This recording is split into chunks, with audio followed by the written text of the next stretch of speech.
गिबियावनो गासैनिसिमबो गोजोननायखौ जासिग्रोबाय जे फैगौ 7 आगस्ट एबा गाबोन जि धेमाजि जिल्ला खौसेथि बर' सुबुं आफादनि बानजायनायाव मिरु खौसेथि बर' सुबुं आफादा जि सुबुं होसिख्रावनाय हाबाफारि मोनसे लादों।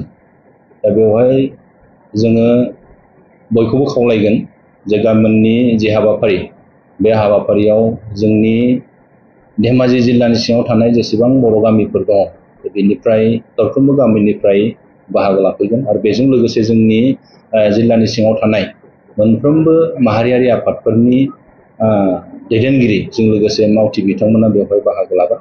बे हाबाफारिया सरकारनि हेंथायै नङा, जोङो गुबैयै सरकारनियाव जि जोंनि बर'नि जेंना जेंसिफोर दङ बै जेंना जेंसिफोरखौ मावफुंना होनो थाखाय जोङो बे हाबाफारिखौ लादों।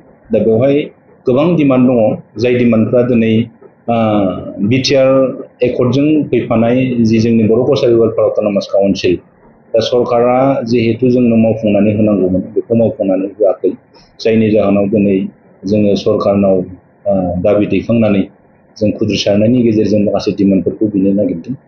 दिनै बिटिआरनि बायजोआव जिहेतु बर' कसारि वेलफेयार अट'नमास काउन्सिल मोनबाय, दा बिटिआरनि बाहेराव गासै 22खान जिहेतु जिल्लाफोर दङ, बै जिल्लाफोरनिफ्रायबो नैबे गाबोननि जानो गोनां जि 7 आगस्ट जानो गोनां जि हाबाफारि, बे हाबाफारियाव मोनफ्रोमबो जिल्लानिफ्राय, मोनसेबो जिल्लाया बेवहाय थाबोआ, मोनफ्रोमबो जिल्लानिफ्राय बेवहाय बाहागो लाफैगोन। दा बे बाहागो लानायनि गेजेरजों जों बेखौनो खावलायगोन जे जोंनो जि बर' कसारि वेलफेयार अट'नमास काउन्सिला दिनैसिमबो भिलेज नटिफिकेसन खालामजोबनानै होआखै।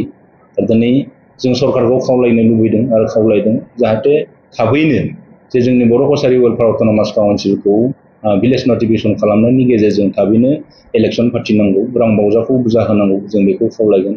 आरो बेजों लोगोसे कार्बि आलं आरो डिमा हासावआव थानाय बर'फोरनो जे हाजोआरि जि ट्राइबेलनि स्टेटास होनांगौ, दा बेखौबो जोङो होनो थाखाय जोङो सरकारखौ खावलायदों। बेनो बे खुद्रिसारनायनि जि डिमान्ड, बे डिमान्डआव दङ। आरो बेजों लोगोसे आसाम टेट आरो सिटेट जि बिटिआरनि बायजोआवबो दिनै उथ्रिसारनानै गोबां फोरोंगिरिफोर दङ, बे फोरोंगिरिफोरखौ दिनै रिक्रुटमेन्ट खालामनानै जोङो थाबैनो थिसननांगौ, जों बेखौ मोनसे डिमान्ड। आरो बेनि गेजेरजों आरो मोनसे डिमान्डआ नैबे दङ जे बर' रेजिमेन्ट, जिहेतु दिनै बेसेबांबा मोनसे जोङो बिटिआर जाबाय, नाथायबा दिनैसिम जोंहा बर' हिसाबै दिनै रेजिमेन्ट, बर' रेजिमेन्ट गैया। दा बे बर' रेजिमेन्टखौ होनांगौनि दाबि जिहेतु दङ, बै दाबिफोरखौ लानानैनो जों गाबोननि जि सुबुं होसिख्रावनाय हाबाफारि, बे हाबाफारिखौ लादों। बेवहाय गोबां अनजिमानि बर' रायजो राजाफ्रा बाहागो लाफैगोन आरो जोंनि गोबां माहारियारि आफादफोरनि दैदेनगिरिफ्रा बाहागो लागोन। आसा खालामदों गाबोननि हाबाफारियाव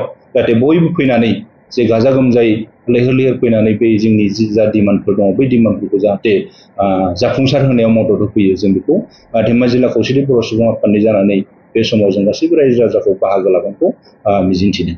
बेयो गाबोननो जागायजेनगोन जोंनि धेमाजि जिल्ला खौसेथि बर' सुबुं आफादनि बानजायनायाव, जिहेतु मिरु खौसेथि बर' सुबुं आफादा गाबोननि 7 आगस्ट बेयाव लादों। बेनि उनाव गलाघाटआव जागोन, गुवाहाटियाव जागोन आरो गुबुन गुबुन जिल्लाफ्राव बे जि जोंनि सुबुं होसिख्रावनाय हाबाफारि, बे हाबाफारिया थांबाय थागोन जेब्लासिम जोङो बे डिमान्डफोरा, जोंनि जा डिमान्डफोर दं बै डिमान्डफोरा जेब्लासिम मावफुंनानै होजाया अब्लासिम बेखौ गुबुन गुबुन जिल्लाफ्रावबो लालांबाय थानाय जागोन।